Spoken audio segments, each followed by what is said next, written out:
Seeing that Paracelsus has more friends than we suspected.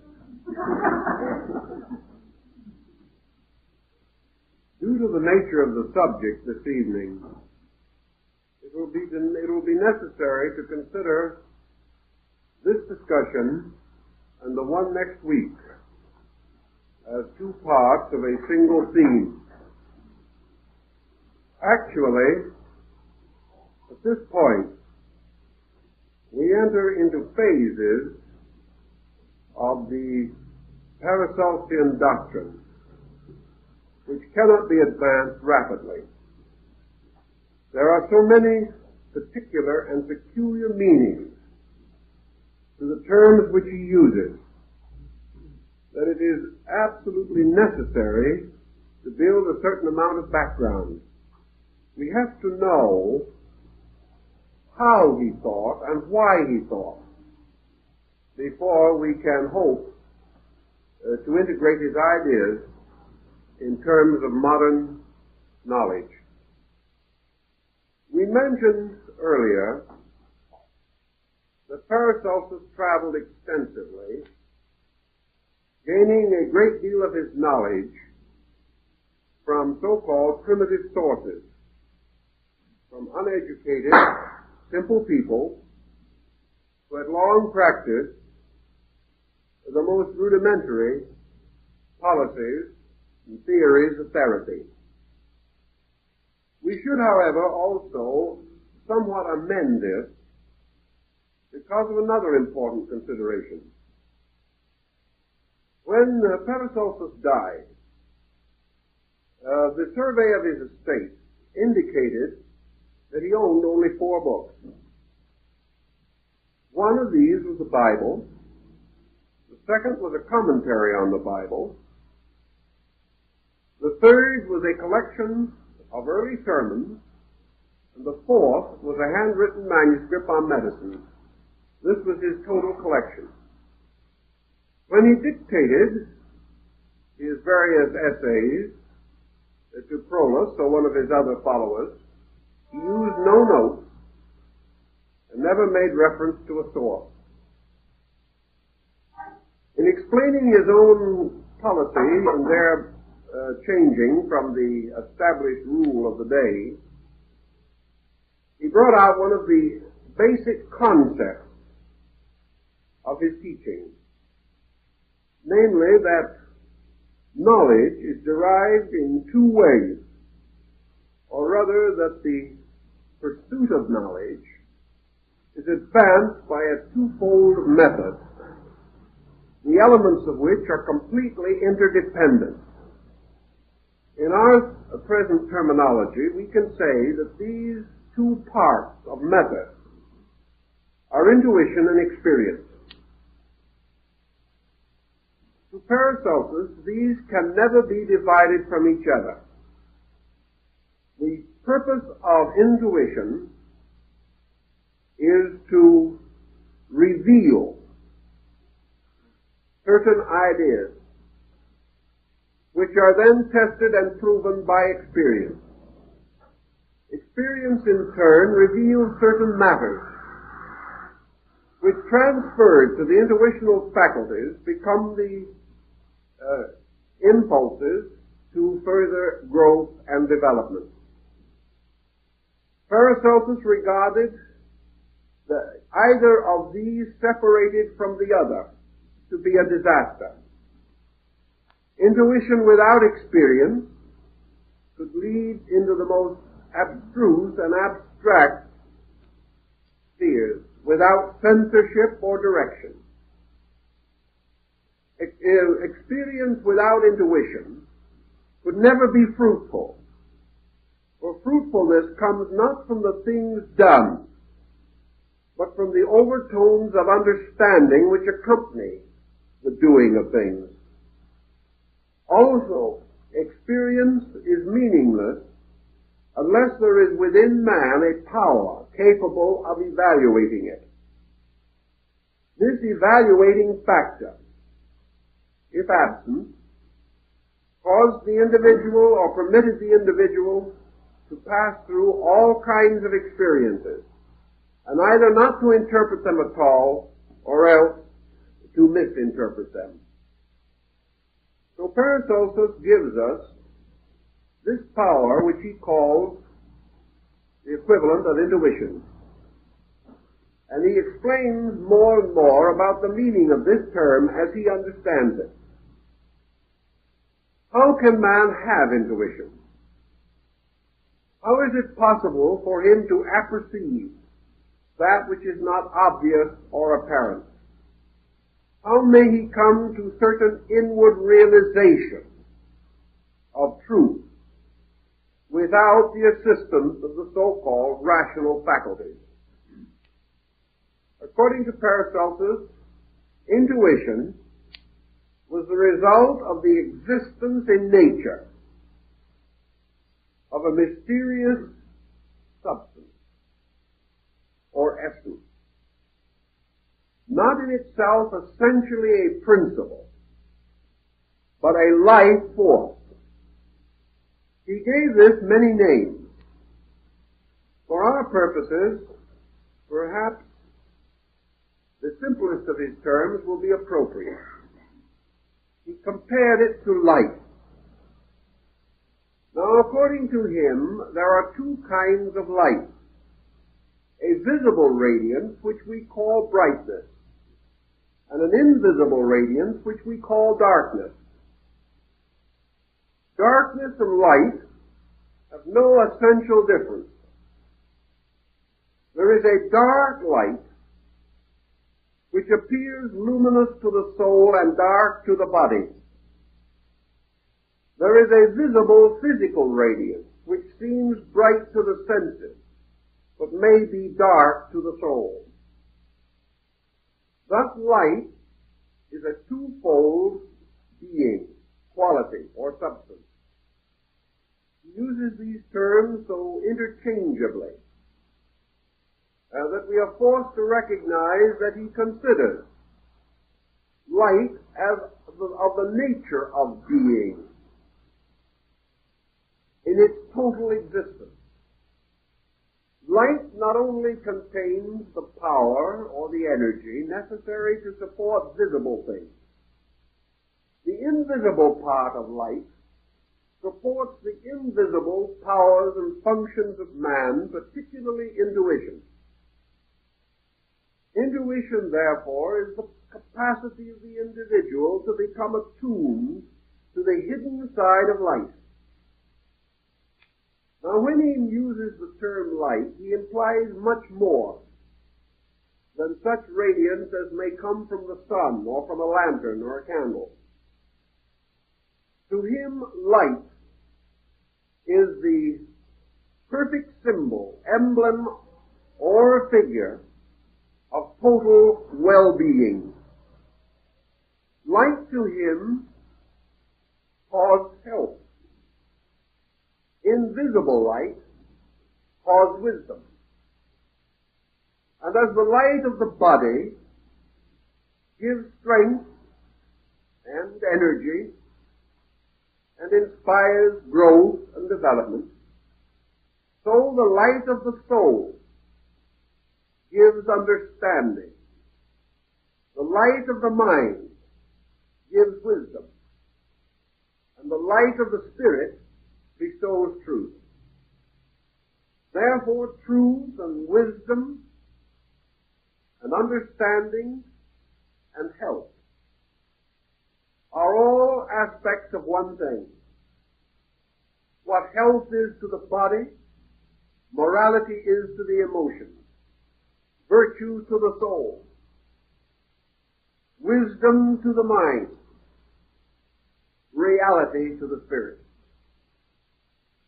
This total burden of energy, this total content, is contained in every ray of visible light.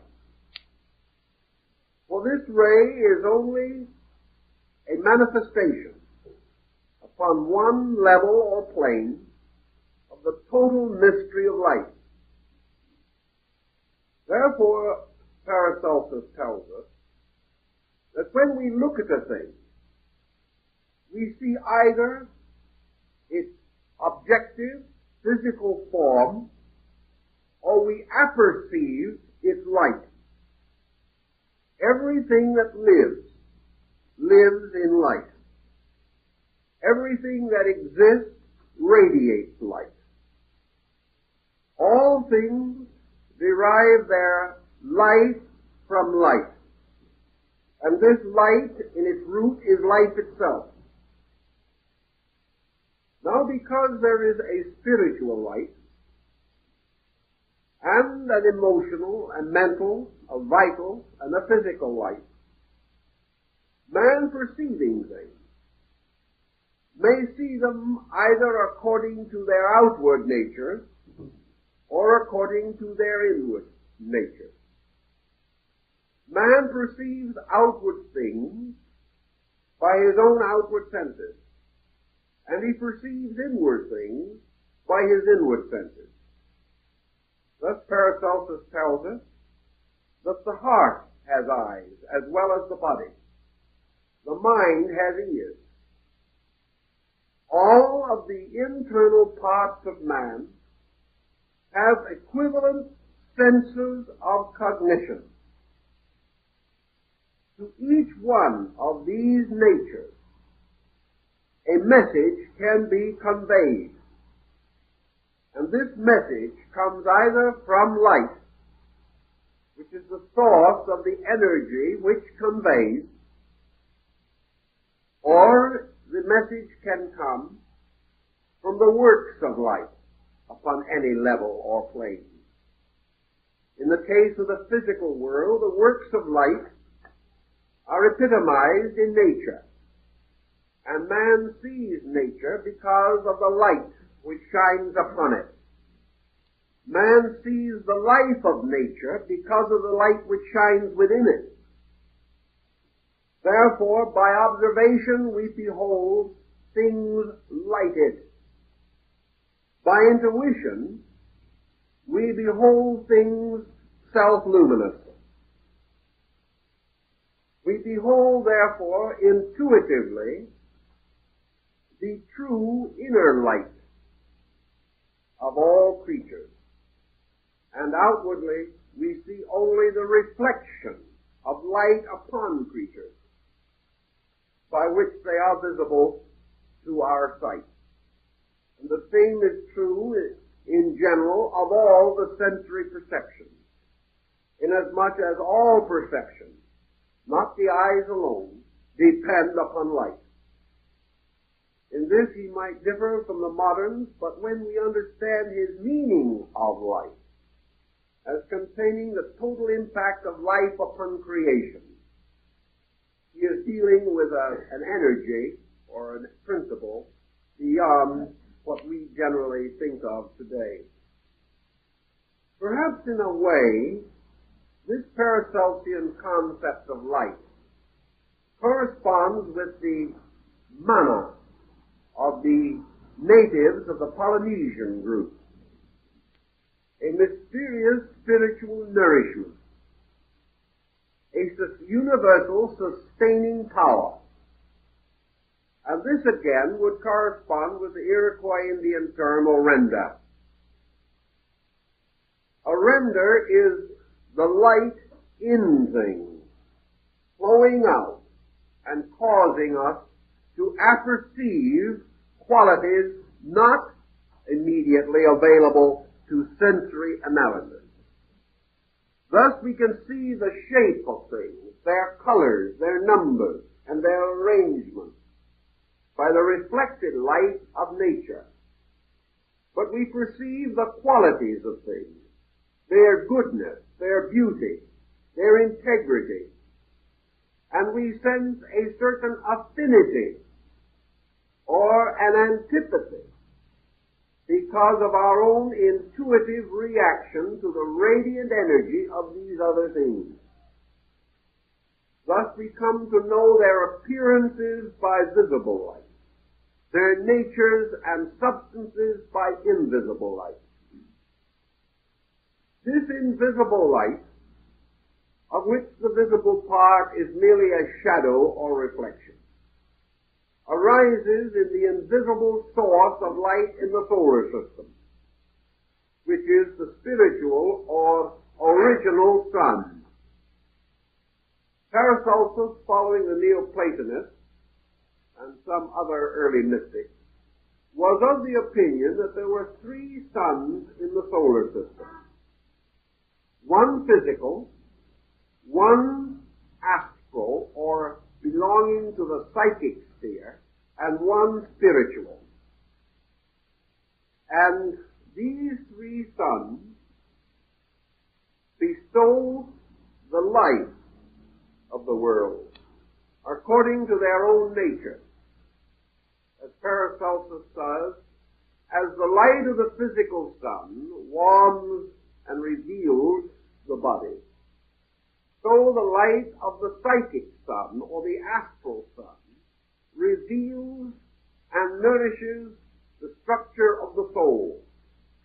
And the light of the spiritual, or root sun, nourishes and sustains the human spirit.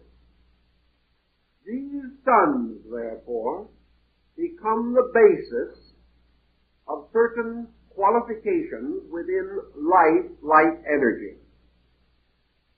Now we can carry this point one degree further, and we must.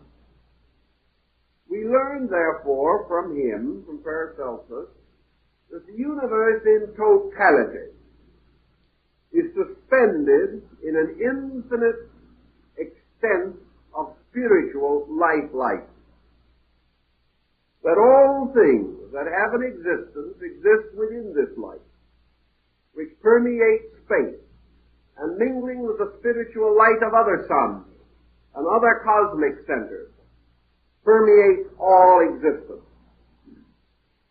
This sea of eternal light is in substance and essence the luminous nature of God.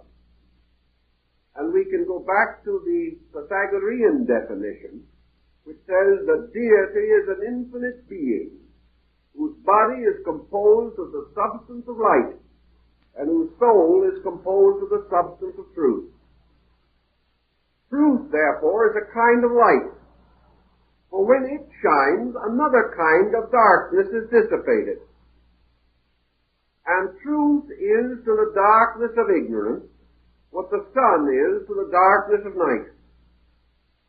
There is also a spiritual sun which has to do with the divine nature of things. And the total energy of this sun is directed to the dissolution of the total illusion, which is mortality or materiality.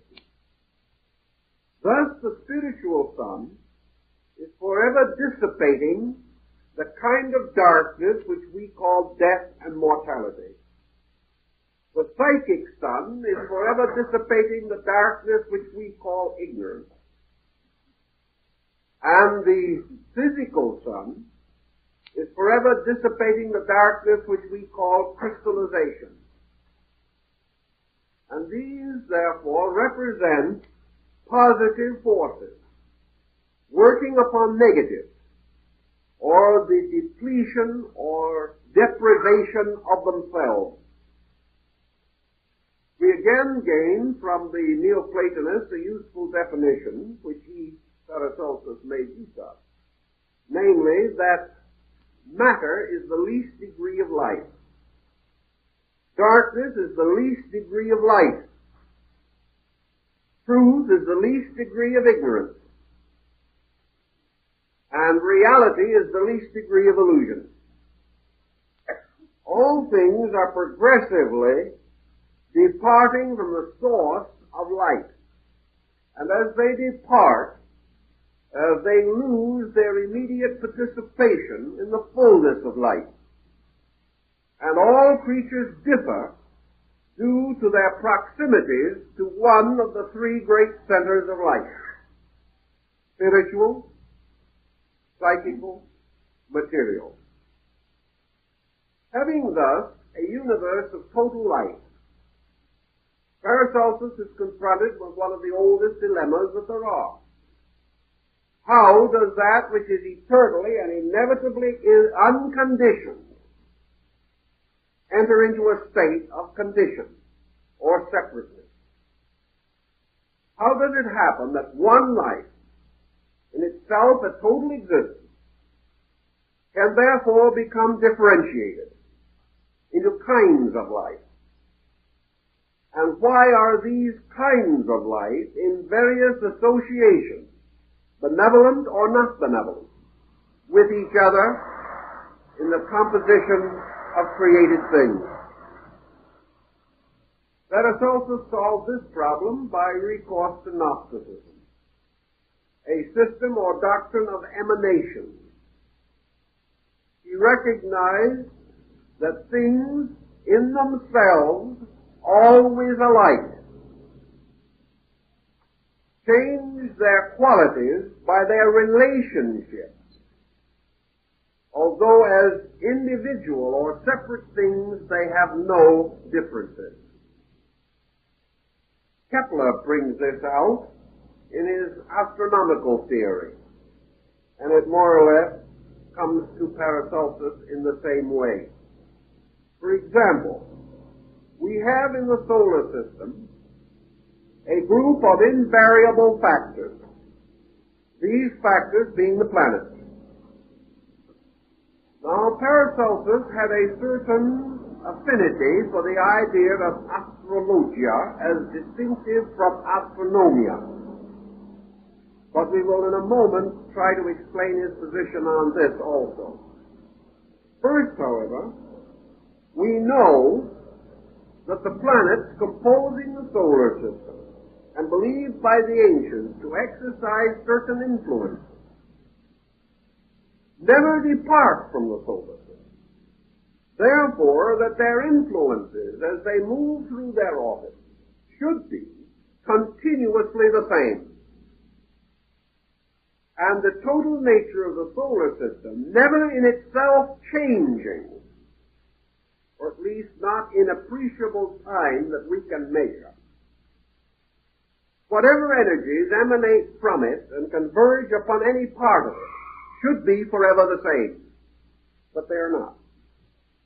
The reason why they are not the same is not that their qualities, natures, or bodies change, but because their relations to each other change.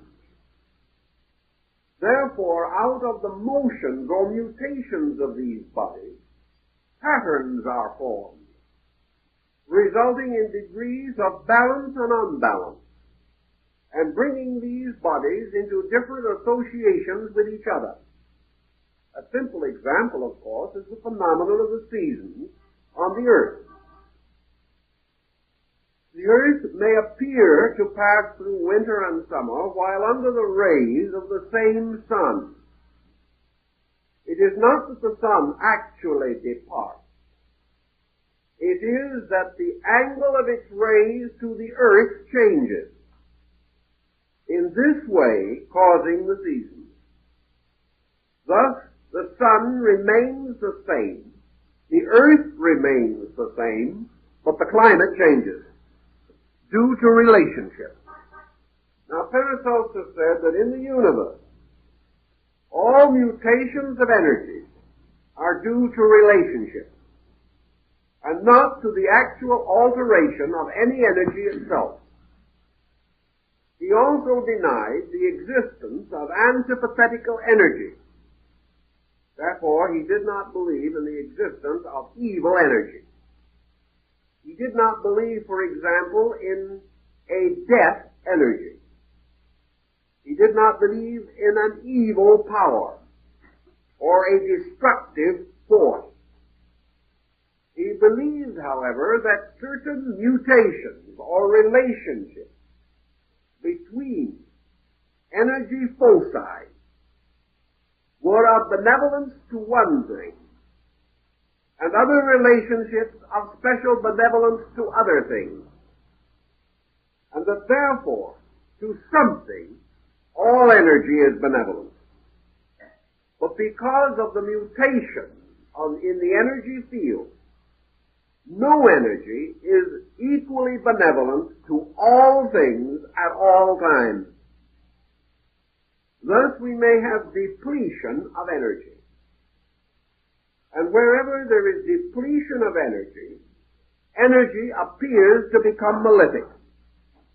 Not because it is evil, but because its requirement to the need of a particular organism is not met.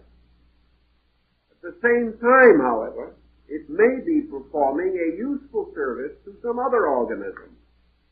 Even as while some of us are shivering in northern climates in winter, the southern hemisphere is having an excellent season. Thus, in all things, there are seasons. And in the motion of energy in relationship to a given body, such as the earth, there are both seasonal changes as we measure them by astronomy.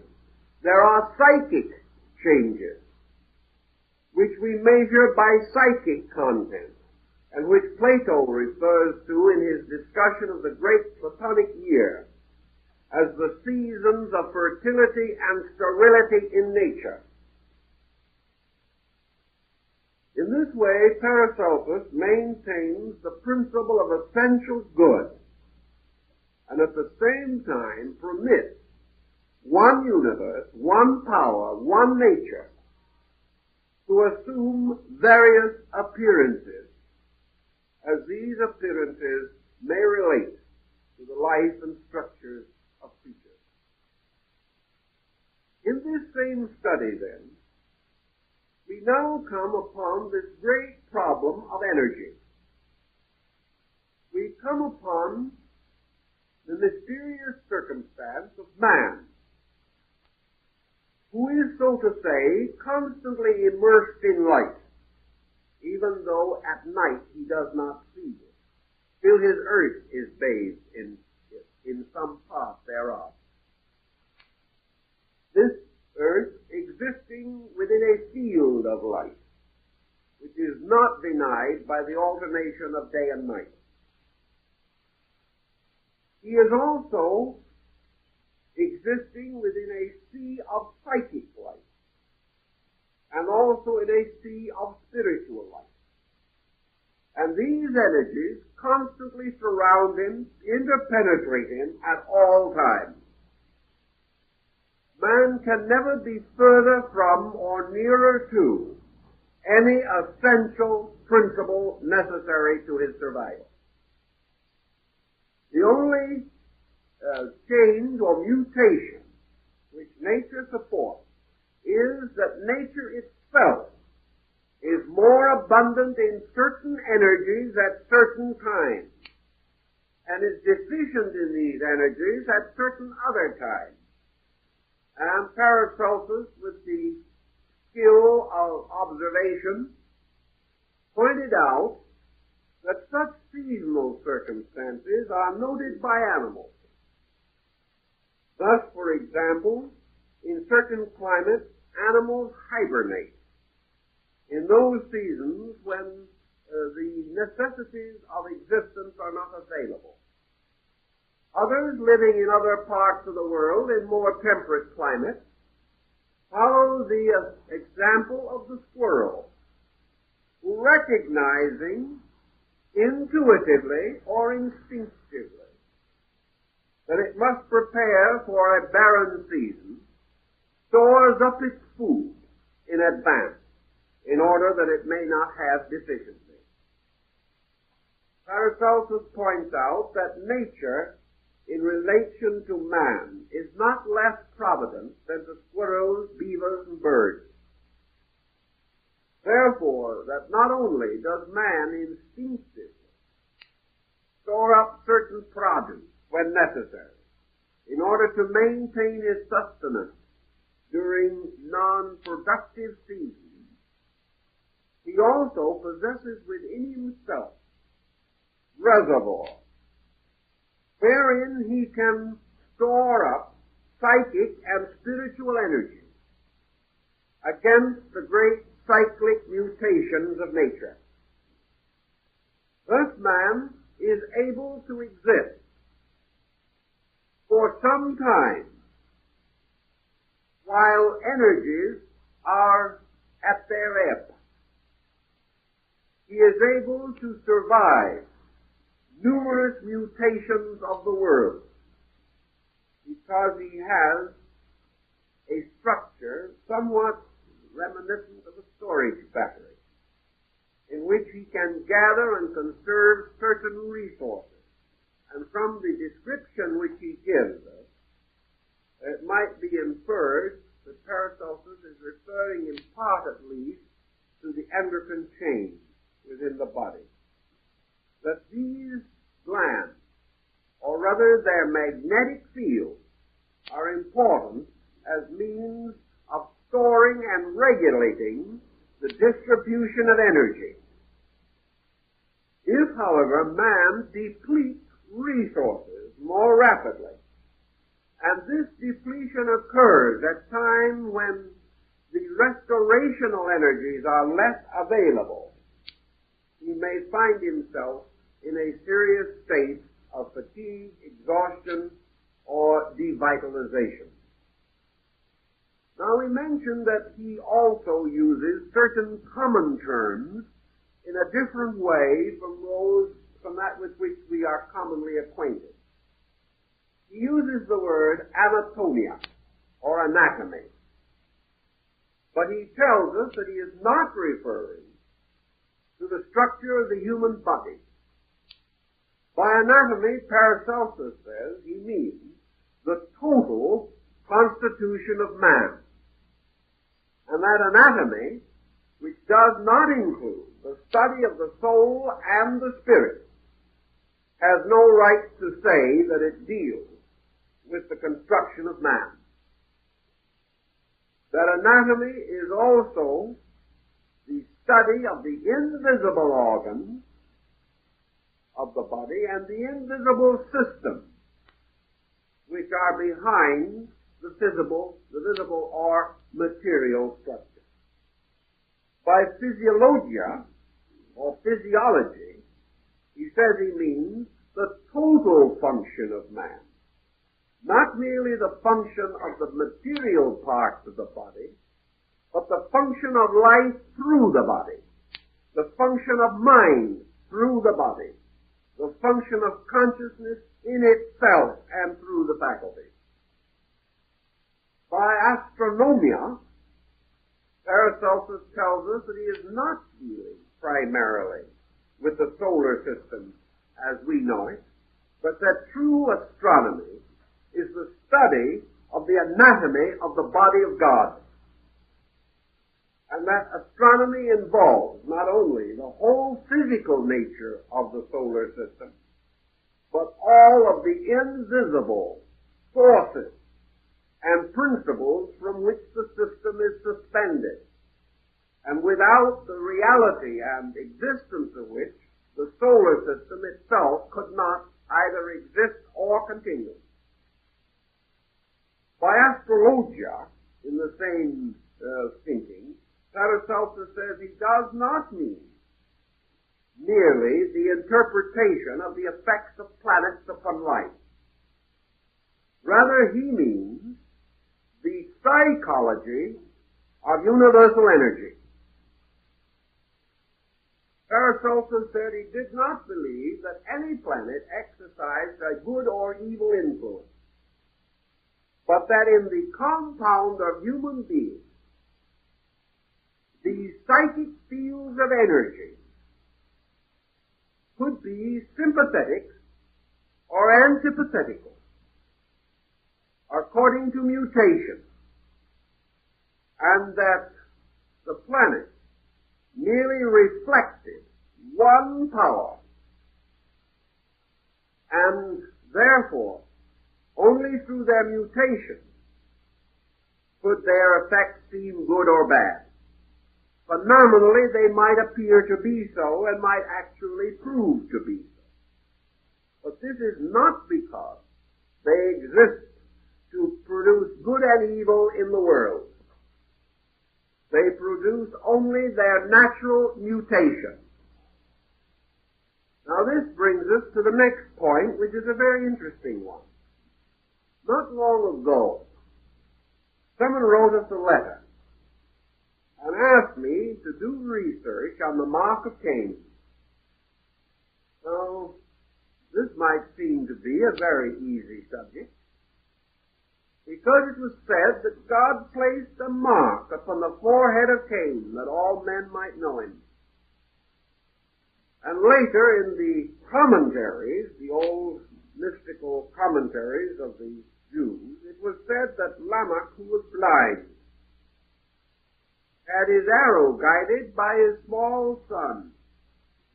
And they were hunting in the forest, and the lad guided his father's bow, and Lamech fired at a creature, and when he approached it, discovered that he had slain his ancestor Cain. And he knew it because there was a mark upon his forehead. Paracelsus gives us a curious, rather quaint, and not entirely undelightful interpretation of this mark of Cain, which incidentally our learned authorities have totally ignored. He says that the mark of Cain is the mark of sin, and that in the life of man the mark of Cain is disease. For wherever the body is diseased, it is because some law has been broken. Therefore, in some way, the individual is a sinner. Paracelsus hastened to assure all his friends and himself that he did not expect perfection, nor was he going to condemn anyone who was sick. But he said in nature, sickness or disease is in some mysterious way a symbol of disobedience. It is a breaking away from reality. For disease is a falling out of adjustment between man and the universal life principle in which he exists. As long as he remains harmoniously adjusted to this principle, he cannot be truly sick. Now, there are many causes which may cause him to depart from the ways of nature. Some of these, perhaps, come under the general heading of ignorance. He does not know better. He does not know enough to know all things. Another, perhaps, is superstition, by which he clings to false doctrine. Another is fear, in which he lacks the courage to face facts in an emergency. Perhaps still another is the pressure of conditions upon him, in which he voluntarily sacrifices his own well-being and his own integration in the service of something else, or someone else, or some cause greater than himself. Nature may reward him for his virtue, but it will punish him for his disobedience to the laws of physical nature. He can never do so many things well, or have such noble motives, that he will not have a stomachache if he eats the wrong thing. He may have reward for his virtue, but he will have a stomachache for his indiscretion, regardless of the motive. If, therefore, man possesses this intimate relationship to a universal substance, Paracelsus says man is not unique in this. That actually, all nature around man, wherever there is life, whether it is the animalcule in a drop of water, whether it is a mighty tree or a great animal, or a small earth hiding by the roadside, wherever there is life, there is a focal point of universal life-light energy. So Paracelsus pointed out that it is the duty of the physician to examine the constellations in the sky, the terrestrial constellations upon the earth, and the physiological constellations within man. He pointed out that the heavens inverted themselves upon the earth, and that for every star in the sky there was a flower in the meadow, and that for every ray that came out of space there was some kind of an integration on every level of structure. There would be a mineral integration, a vegetable integration, an animal integration, and a human integration. Paracelsus pointed out that the animal kingdom had a certain instinctive, intuitive apperception by which it was able to fulfill without knowing. He pointed out that the corporeal body of man is composed of a constellation of animals. That within the human being, within the human body, there are species of animals as numerous as any in the world. And that each of these animals within man, in the form of organ, tissue, structure, that each of these animals also has an intuitive, intuitional, or instinctual participation in the energy and life principle of the world. Therefore, without the help of man's mind, the stomach might do well, but with the assistance of his interference, he will have ulcers. Thus, the importance, according to Paracelsus, of recognizing that what we call natural living is permitting the animals in the human body to obey the instincts of God. Nice thought. That every little drop of blood, if you leave it alone, will follow its maker. Keep the law, and in terms of modern legislation, keep the peace. It is only when for some reason this harmony of the world is disrupted. And here Paracelsus gives us a concept which was later to be developed by the German mystic Berney, who was strongly indebted to Paracelsus. Berney pointed out that the difference between man and the animal is that man as a being is a shepherd of animals. In this case, his flock is his body. And within this body, man has will, also self-will. And man, having reached a degree of evolution in which he has escaped from instinct, must escape to intuition or perish. He can no longer allow himself to remain in a state of indecision. And here Paracelsus sounds tremendously Buddhistic when he points out that the human being's determination to fulfill his own purposes without adequate knowledge, without intuitional contact with reality, that this self-will is what disturbs the entire group of animal beings that would attempt under normal conditions to regulate his bodily existence. Thus his own mind or his self-will causes him to betray the good of the creatures which compose his body. As a reward for this, he destroys them. They cannot and do not intelligently rebel any more than animals or birds can rebel at an unseasonal frost, or cattle can escape a great blizzard. They can only patiently wait and die.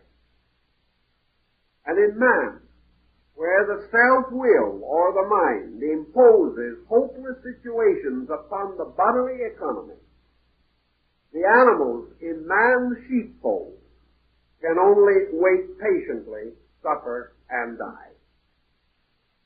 But man, experiencing the suffering and death of these animal centers in himself, regards his life as made uncomfortable, miserable, sensing sickness, disease, and inharmony. He blames the body, blames the world, but never examines himself to find how he has betrayed those creatures that have so patiently and willingly served him. Thus normalcy is achieved by the recognition that we must render unto Caesar the things that are Caesar's. In this case, that we must learn about the body, learn to understand it, learn to know its nature and its power, and also to realize that it is suspended from psychic and spiritual sources, and that these sources will control, direct, and regulate things that do not break the faith, do not break the relationship, do not permit themselves to depart from the way of life. Thus, Paracelsus gives us his definition of philosophia, or true love of wisdom. He says that the end of philosophy is that man shall learn beyond any doubt or reservation that he must know all that is necessary and obey all that is good in order to survive. Until he does these things, he himself and the world which he fashions is in a state of perpetual hazard. To go back now for a moment to these constellations growing in the meadows. These are plants. They are herbs. And of these matters, this old Swiss Hermes was very well informed. He said, you go out in the field and you search for medicinal herbs. How are you going to find them? Of course, if you have an old herbal, an old book of herbs along, you can identify some of them. But Paracelsus was not an identifier of known herbs. He was a seeker after those things which had not been identified. He pointed out what Hippocrates of Kos had earlier developed, namely the resemblances between things in nature. Paracelsus pointed out what he called sympathetic resemblances. Energies of a similar nature, or in octave sympathy with each other, or in harmonic ratio of the diatessaron or the diapente in music. That all these harmonic proportions were visible to the eye if you knew how to recognize them. In a simpler way, the answer was that in its leaf, its root, its berry, its flower, or its fruit, the plant bore some relationship of appearance to the medicinal value which it possessed. Thus we have the old belief, for example, of the mandrake, with its root resembling the human body. We have the heartwort, the little leaves of which resemble the human heart in shape. We have the toothwort, which resembles the human tooth. And by experimenting with these plants and herbs, Paracelsus said that the infinite wisdom in bestowing its benediction and blessing has always given us a key and a clue, and that plants strangely serve those needs of man which by appearance, nature, function, or procedure the plant itself exemplifies. This led him to a further exploration, that man in his comparative ignorance may not notice these resemblances immediately, and it is quite possible that he may use the plant correctly long before he recognizes that it does resemble the very part for which it is prescribed. Therefore, von Hohenheim tells us, the only answer is for the physician to search within himself for the level of intuitive recognition by which he is able to apperceive the energy field of the plant. He may not see it, but he may still sense it. And in the sensing of it, the sensory impulses reaching the brain may take form and cause the individual to have what appears to be a visual experience of identification. Intuitively, man may see more than he can see with his eyes. And Paracelsus advises the physician to go down and sit in the meadow. Relax. With faith and prayer, without which no works are done, and simply open himself to the message of the plants of the field. If he does this, man will find them, and he will perceive them almost as stars in his own soul. And he will see the constellations, and he will observe how these little blossoms follow the motions of planets, how some open with the moon and others with the sun, and how each one has a sympathy to all things. Also, these plants derive their energy from the two great sources of energy in nature, the outward atmosphere and the earth beneath. The earth beneath, according to Paracelsus, well, not only was composed of the four elements, but was permeated by a peculiar energy derived, of course, from the qualification of total energy. This energy was captured in the earth by minerals and metals. And minerals are to the underworld what plants are to the surface of the earth. Therefore, there is not a constellation in the heavens for which there is a plant in the field, for which there is not also an element hidden dark within the earth itself. And Paracelsus discovered some of these secrets while he was working far underground in the mines of the Fugas. Here he learned things not only by observation, but from the miners, and from the contemplation of these mysteries. He observed also that plants took into themselves what he called the virtues of the earth. He found that grapes growing in land where there was gold in the soil would select that gold and draw it into the grapevine, so that if the stems of the grapes were burned, actual gold could be reclaimed. But another plant, growing only in the same region, and maybe only a few inches from the grapevine, if its stalks were burned, showed no gold. Therefore, there had to be some reason why the grape accepted gold, and another plant did not. Paracelsus declared that this was because of the sympathy of things. That the grape among the fruits of the vine held a relationship to the gold in the earth. That in turn, the gold and the grape had an affinity to the gold in the human body.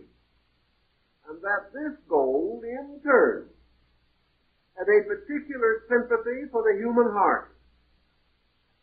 and that going on further from the heart, that this same gold extended to the heart of both the planet and the solar system.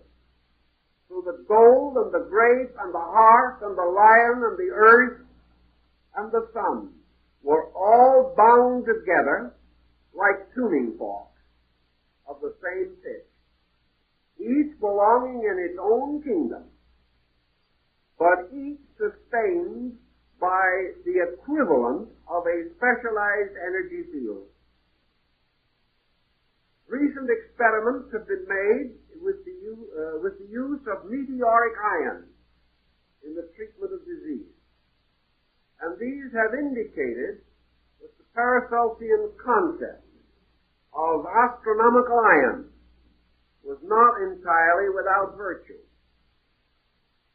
He also pointed out that it was the nature of all these bodies to draw to themselves out of space such elements as are necessary for their survival.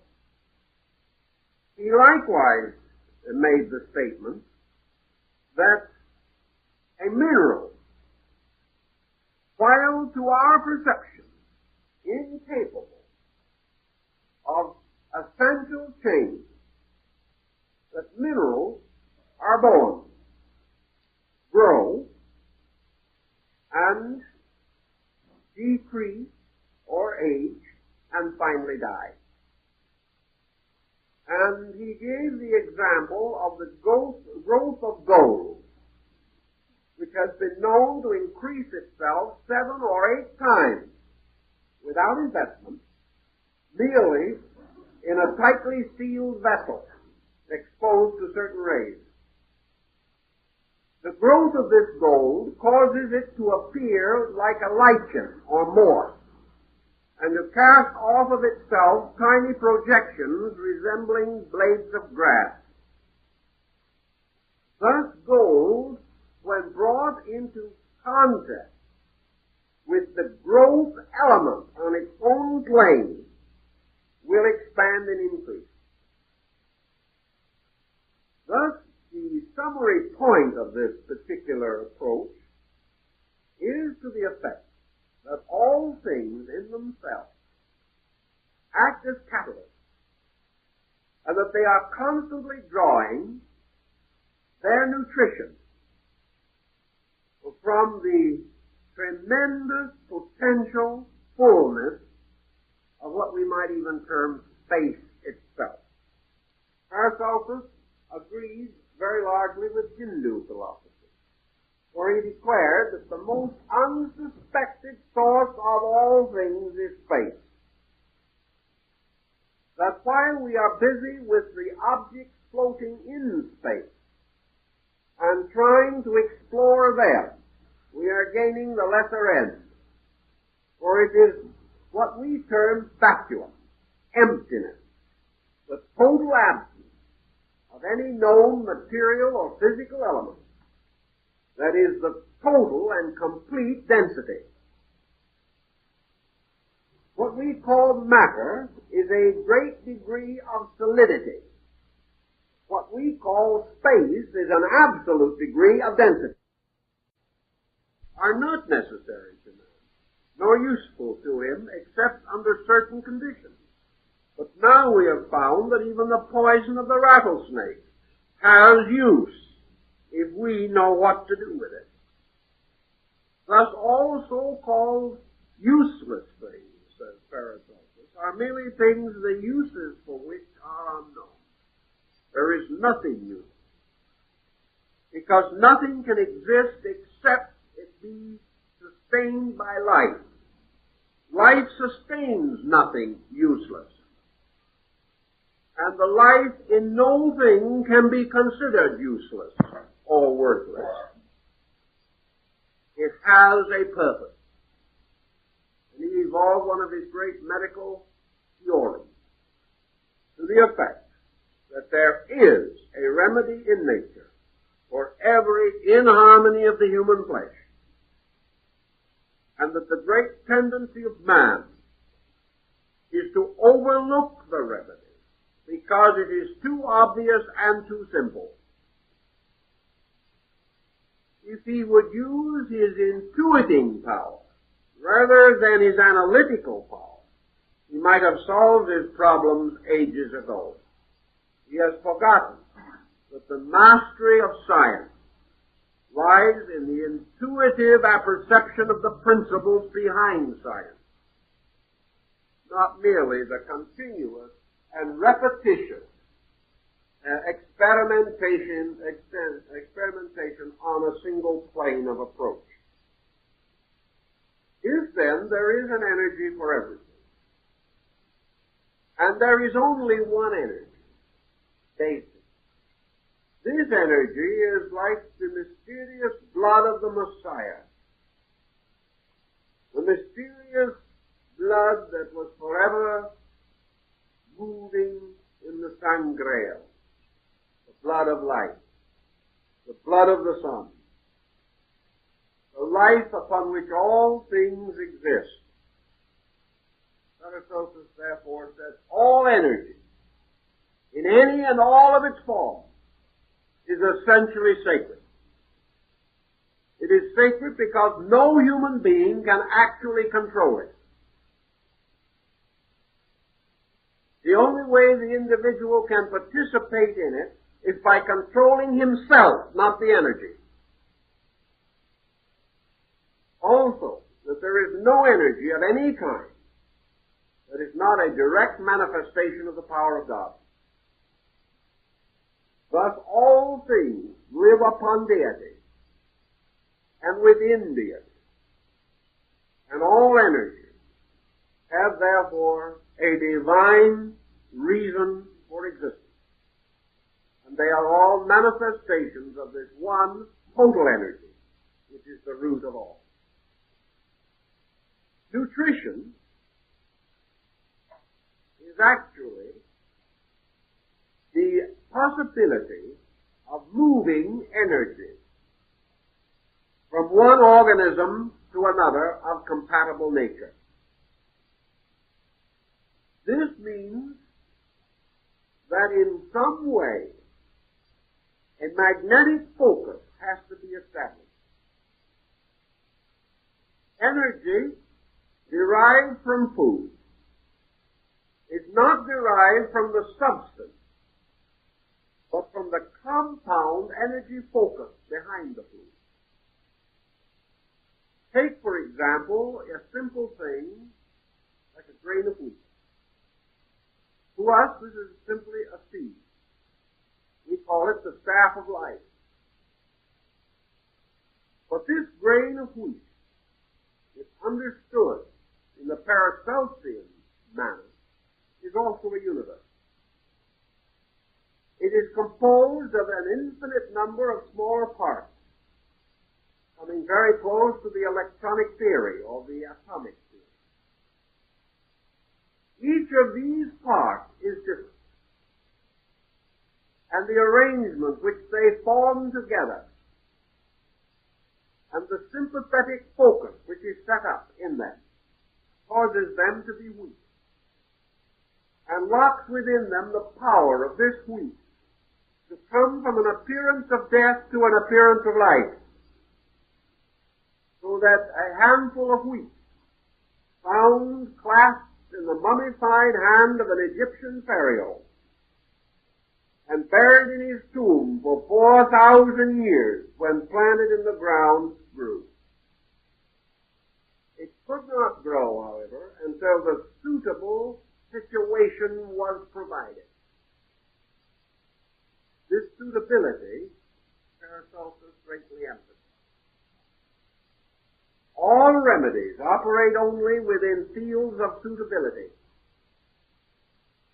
A remedy given at the wrong time or to the wrong person,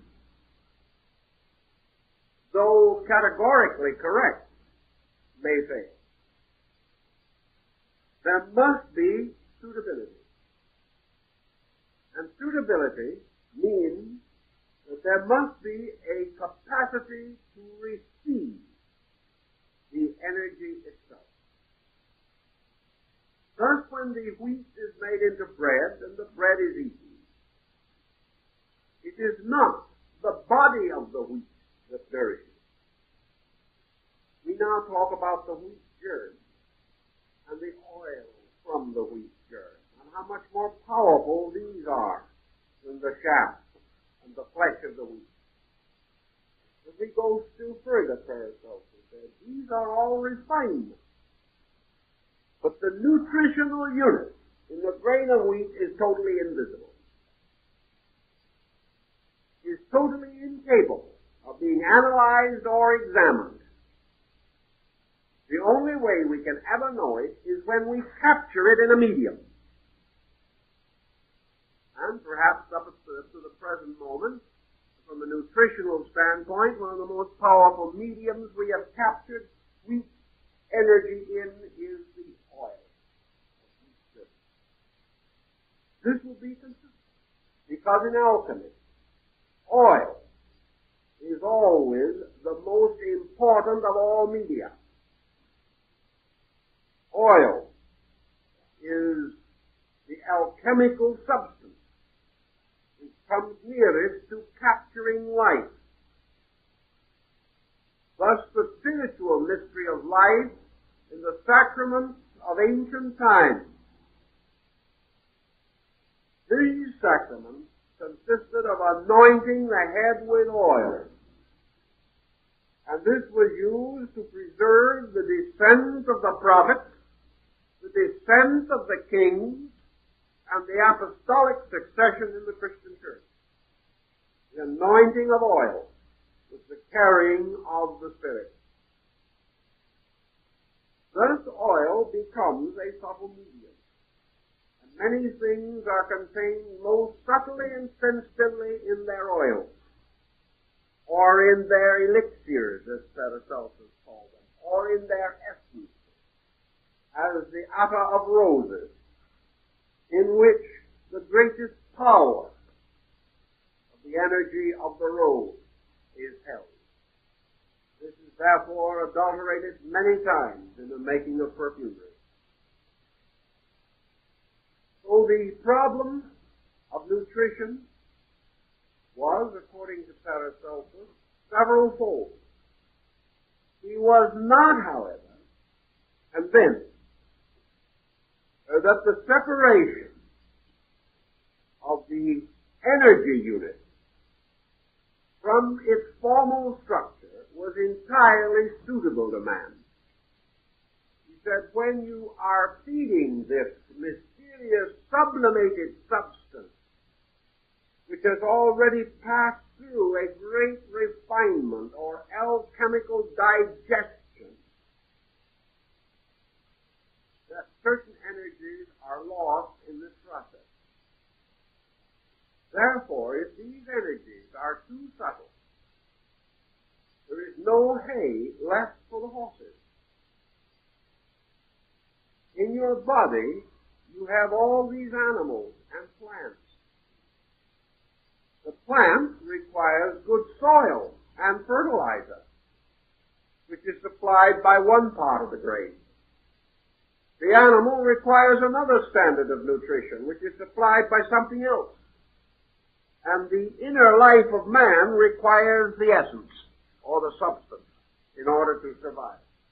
It is therefore better to recognize that the body of the seed feeds the body. The soul of the seed feeds the soul. And the spirit of the seed feeds the energy spirit field of man. Thus ascension. All of these different levels of energy are normally released by digestion and distributed properly according to requirements.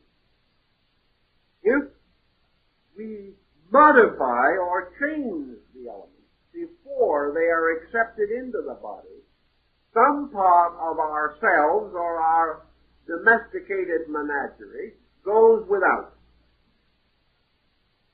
He would probably use this as one way of explaining the effect of adulterating food.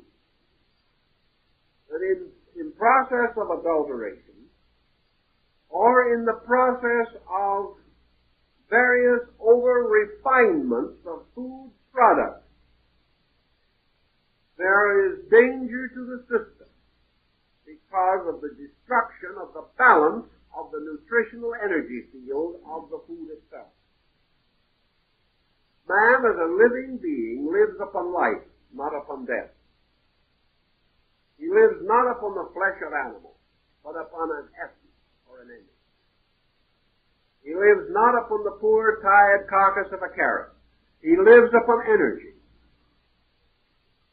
And it is only to the degree that he is able to rescue energy that he is able to attain nutrition. These various food products also live by energy, which they derive from the earth and the air. Thus energy is like a great stream flowing forever in a circle, moving from one level to another and finally returning to the earth and the air to be redistributed, like the stream of a mighty river flowing from the mountain to the sea, to be gathered up by the rains and cast back upon the mountains. All of these cycles be regarded as the secret of man's health program. Recognizing now that man at this stage of his growth and of his development, living in a world of energy which he does not understand, and still suffering largely from devitality, must seek for the ways to rescue his health and to restore his energy field. Energy derived from food sets up poles in the body, which in turn draw more energy, like magnets. If, for example, therefore, you take a certain food which contains an minute particle of gold, you take this food into your system, and the energy field behind gold is strengthened as a polarity in your body. The moment this polarity is strengthened, all gold in atmospheric state, all energy which reacts to the vibratory power of the gold polarity finds in you a receiving station and flows in upon you.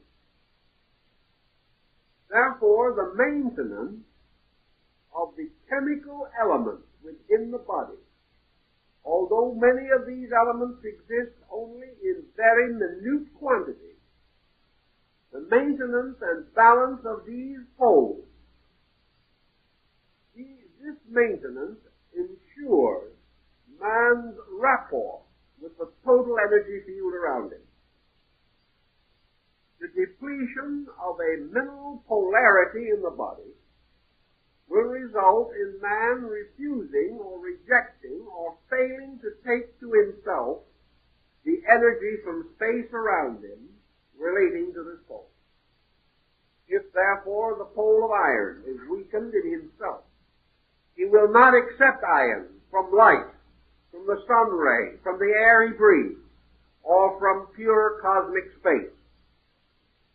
The cosmic space motions of Paracelsus are probably the cosmic rays of today. But these rays, although they are constantly penetrating man, are not received or held by him unless their polarities are established in his own body. Some of these rays are of such nature that if their polarities are over-intensified and become too strong, can also destroy man. Under such conditions, nature protects him by giving him only the minimum amount that is necessary for his function. The study of this problem is now partly covered, but not totally, by the broad theory of biochemistry. But there is much yet that has to be done before this subject can be said to have been handled in a thoroughly Paracelsian manner. how are we going to get these rays and these catalyzing agents polarized in man who is suffering from some ailment and therefore is in trouble? This led to a further consideration. Why should man suffer from this imbalance? Why does not nature protect him against it? The answer, according to the Paracelsian corpus, involves three things. First, man does not inherit disease. He does not inherit cancer. What he inherits from his parents is psychochemical deficiency. If the parental body is deficient in certain chemical elements, it cannot supply these to the fetus. Thus, the individual inherits a lack. And because this lack, through its own depletion, is an absence of adequate energy of a certain type and kind, it opens the individual to such ailments as are natural to such depletion. If, therefore, there be in any family a tendency to ailment, noted for several generations perhaps, where all members of the family at a certain age began to fear diabetes, cancer, tuberculosis, or any of these ailments, the child does not inherit them unless they are malignant at the time of birth and the child is exposed to a direct infection or contagion. Actually, what the child, therefore, must know, or what must be known for the child, is that immediately every possible effort from birth should be used to strengthen the depleted pole, increasing as far as possible the availability of the missing energy element. If this can be strengthened, and it cannot actually be totally absent, because, as Paracelsus points out, the total absence of any one indispensable element makes birth impossible. The only thing that can happen is a stillbirth. There can be no essential factor totally missing. But there can be an unbalance in which some factors are not as abundant as they should be. Therefore, we will say that if the ailment involves a deficiency in copper, this does not mean that copper polarity is absent, but is not enough. Therefore, Paracelsus said, just as light and moisture must cause a seed to grow, so light and moisture must be brought to bear upon the seed of copper in the body of the person in which it is deficient, thus causing it to grow. And the soil necessary for its growth must be enriched so that it may draw adequate nutrition in its own substance and that its energy field may thereby be restored. And if it cannot be restored, then the supply must continuously be artificially provided to prevent the individual from ever manifesting the symptoms of the ailment. This thinking for the 15th century is not bad thinking. And it tells us things that we should perhaps remember more than we do today. Now, Paracelsus has also been accused of being a magician, because many of the cures and the treatments which he wrought were considered little less than miraculous. But it all breaks down to a pattern. He recognized a certain group of essential elements. He sought in every part of nature for such organisms as were abundant in these elements. And by means of these organisms, he sought to prepare the various remedies which he used. He carried his alchemistical researches even further than physical chemistry, because he said it is useless merely to depend upon the health of the body for the maintenance of the soul. Just as surely as the depletion of the physical elements represents imbalance in the body, so this depletion in some way bears witness to the depletion of the psychic and spiritual polarities behind.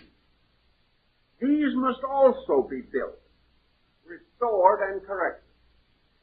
For a chemical deficiency producing a certain ailment in the body will produce a certain emotional tension. It will also cause the individual to think in a certain way. And as Samuel Johnson pointed out, a drop of green bile in the liver has been responsible for more wars than perhaps any other single cause. Wherever there is a physical disturbance, it bears witness symbolically to a psychic disturbance or a spiritual disturbance of some kind in these energy fields.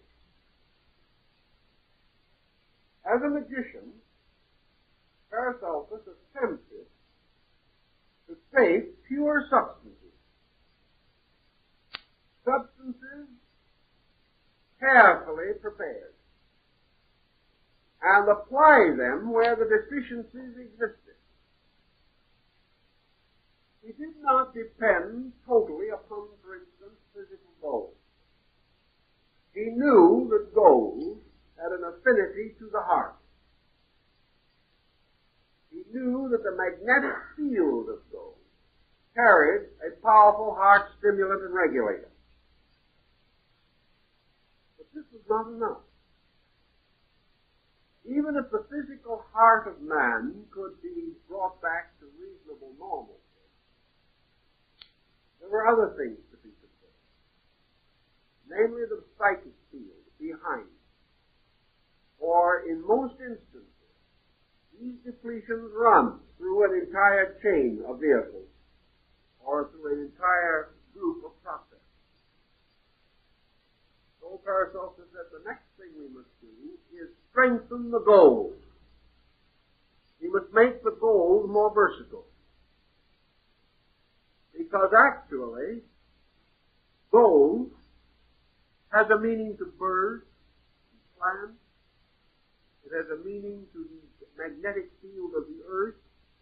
Pure gold brought in contact with various things may have various reactions. It may cause one thing to happen in a plant. It may be quite different in its effect upon a dandelion and a rose bush. Therefore, it is not enough that we deal with gold. If that was the answer, all we would have to do is associate ourselves with the 7 sacred metals and we would all be well. But like the mysterious ring of Gyges, this is not enough. The next problem, therefore, was to recognize that kind of gold which was essential to man, dividing this gold from the gold of nature. The next problem after that was to compound gold in itself. And to do this, it was necessary to capture within gold a group of magnetic formulas. Paracelsus did this by invoking the aid of planets. He used various planetary configurations at the time of melting and casting gold, declaring that under various seasons, at various altitudes and in various localities, gold, while in a mutable state, took upon itself specialized attributes that were not always present. Having prepared these formulas, Paracelsus then went a step further into what is commonly called today transcendental magic. He pointed out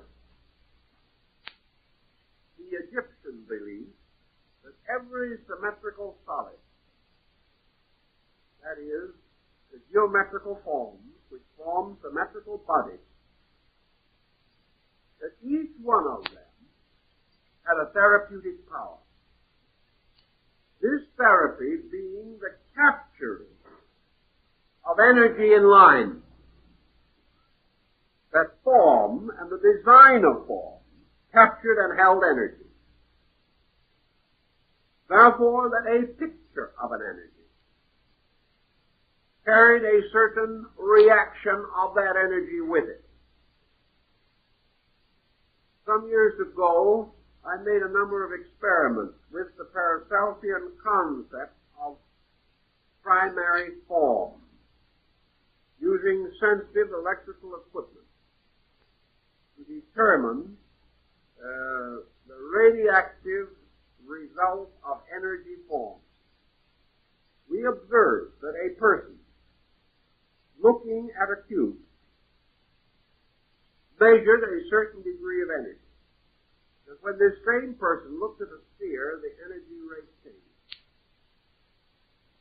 This is the Pythagorean formula, that if the correct form can be produced or presented in nature, that the individual can be healed through the eyes.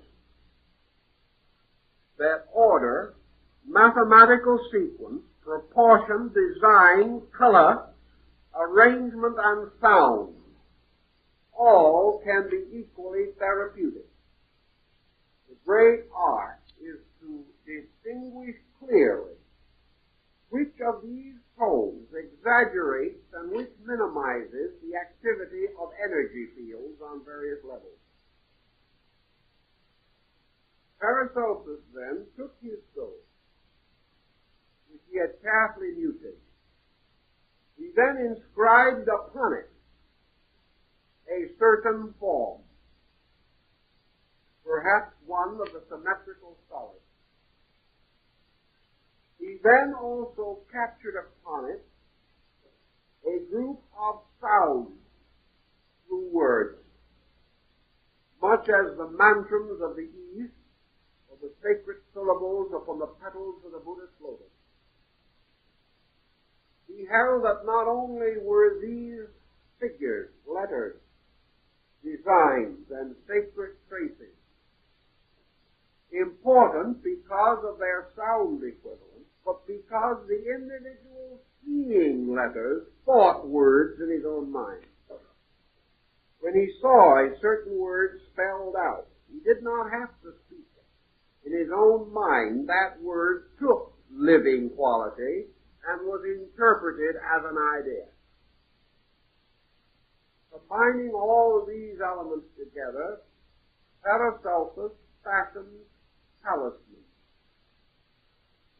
sacred to all of the planetary and celestial bodies, ornamented with certain designs and inscribed with certain sacred thoughts, prayers, magical invocations, or the names of planetary or zodiacal angels, following the ancient magical concept.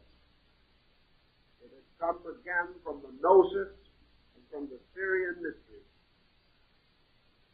And having gained all that he could, and in this knowledge he was greatly aided by the Arabs, who had carried it much further than the Europeans.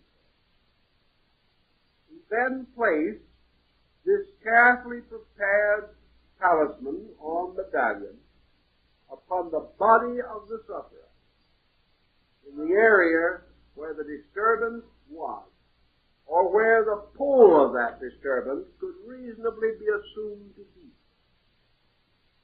either over a nerve terminal or close as possible to some vital organ.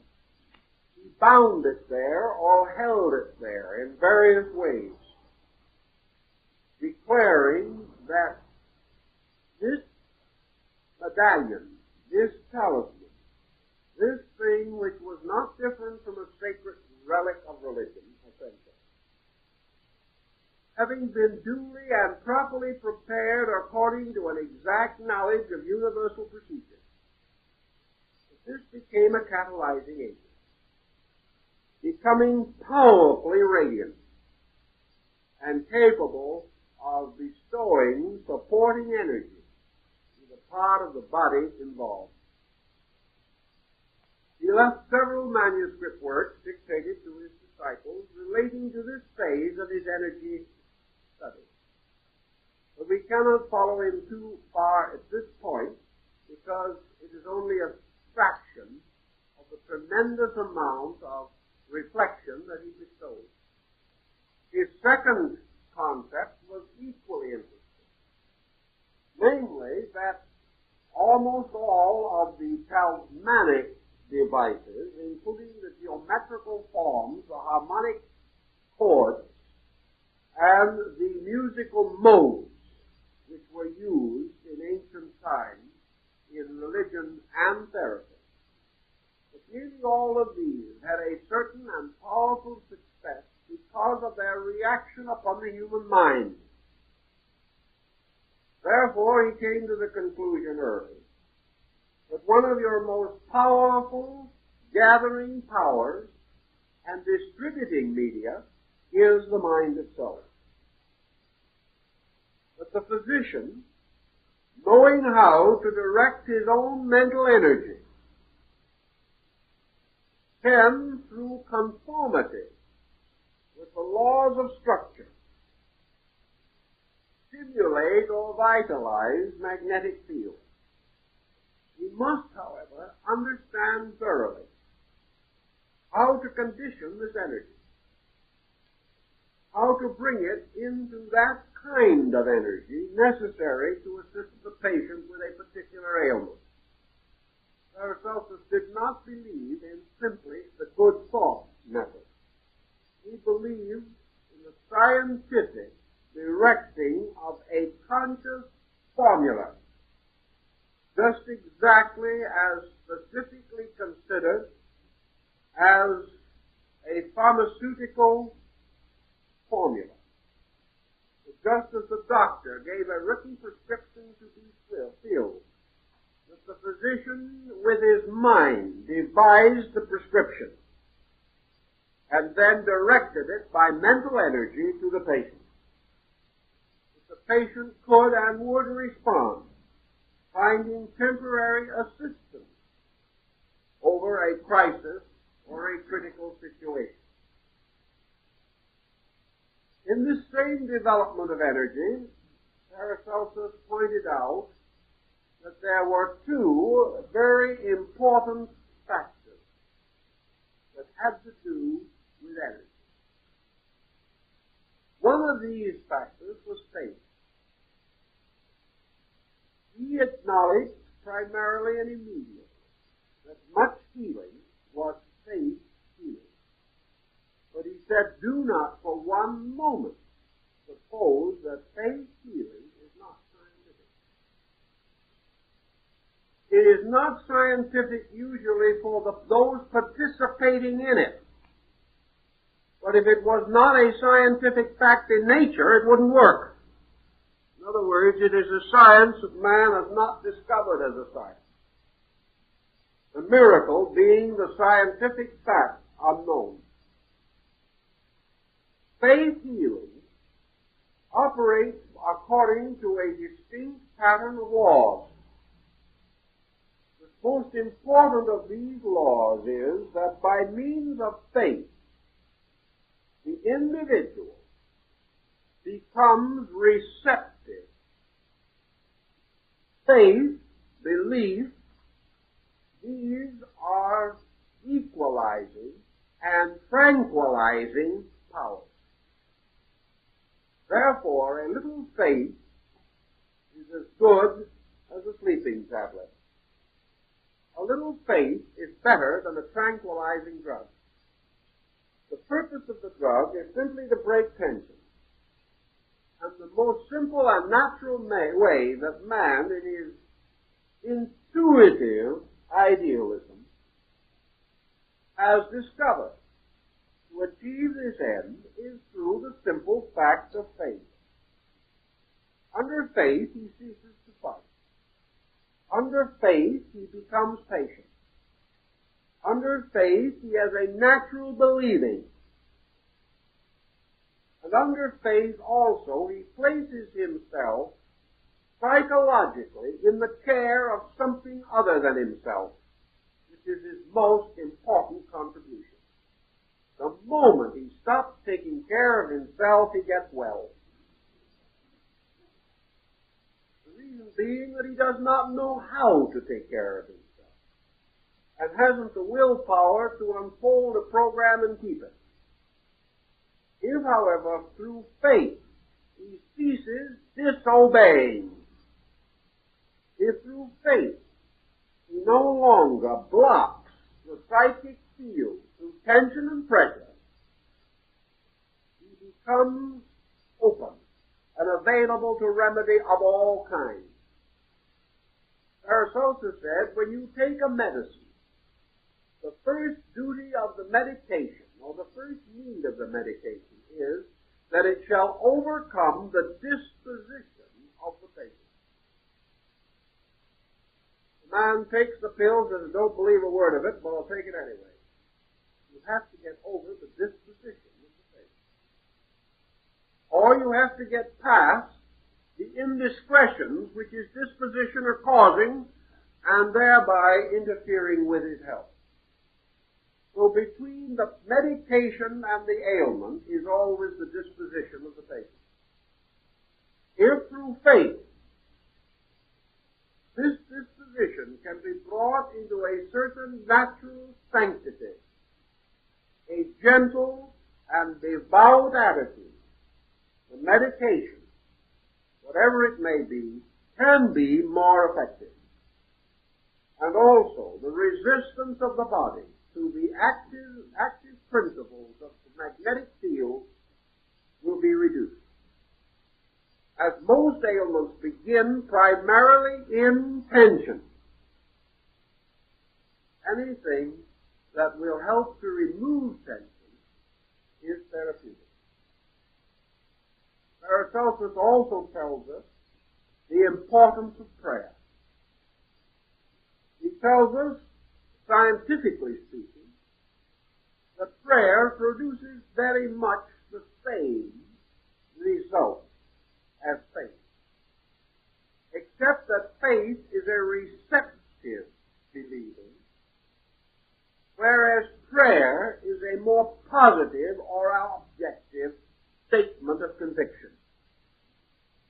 Prayer is associated with a positive, internal, intuitional visualization of principles.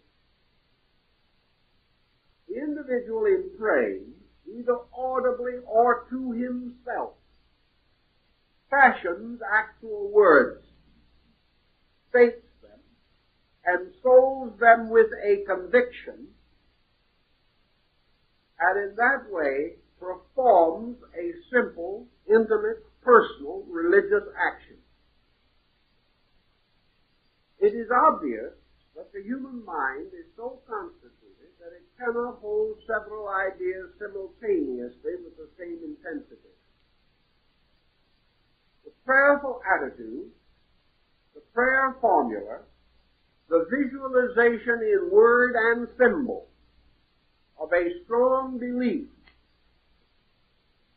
these set up vibrations which adjust to and associate with the magnetic field. Therefore, a positive statement of prayer has a vibratory, positive rate, which rate is therapeutic, because it carries with it devotion, a subconscious sense of sublimity, a restoration, at least temporarily, of a certain spiritual relationship between man and space. These factors set up motion. They set up reaction in the magnetic field. So by our thoughts, by our words, by our deeds, as Paracelsus tells us, we achieve virtue. And virtue now for the body is a state of health. If then, through indiscretion, energy fields have been depleted, we can do one of several things. We can either do as the animal does by instinct. We may simply relax back into adjustment. And if we can succeed in doing this, we will probably find almost immediate assistance. It was intended primarily and eternally, as Paracelsus clearly states, that each human being is to be his own physician. The existence of the physician is a proof that man has not yet come into his own full birthright. Man becomes a physician for himself by keeping the law and by holding such attitudes as preserve the integrity of the magnetic field. The moment cross vibrations come in, we have a depletion of energy. Negative vibrations move in one direction and positive in the opposite.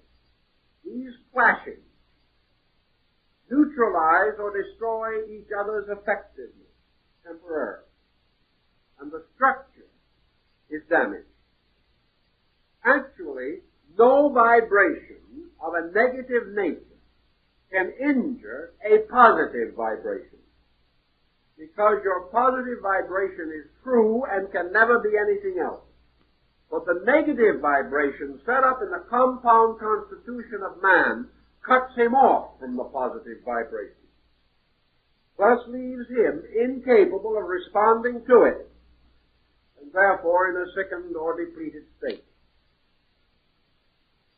This problem of sympathy, Paracelsus then carries through the various fields of therapy with which he is primarily concerned. He points out that the complete circulation of the body, due to proper clothing, proper exercise, proper light, proper work, proper rest, proper sanitation and cleanliness, these things are regulated, helping the individual to prolong the usefulness of his material energies as far and to as great an extent as is reasonably possible. Therefore, to neglect or ignore these is the simplest and most common way of injuring oneself. The next is through false nutrition, the introduction into the body of material, the psychic poles of which draw energy of the wrong kind. Anything, therefore, that man sets up artificially as a polarity, and which represents something not suitable to his true nature, or, if suitable in very small quantities, is not suitable in larger quantities.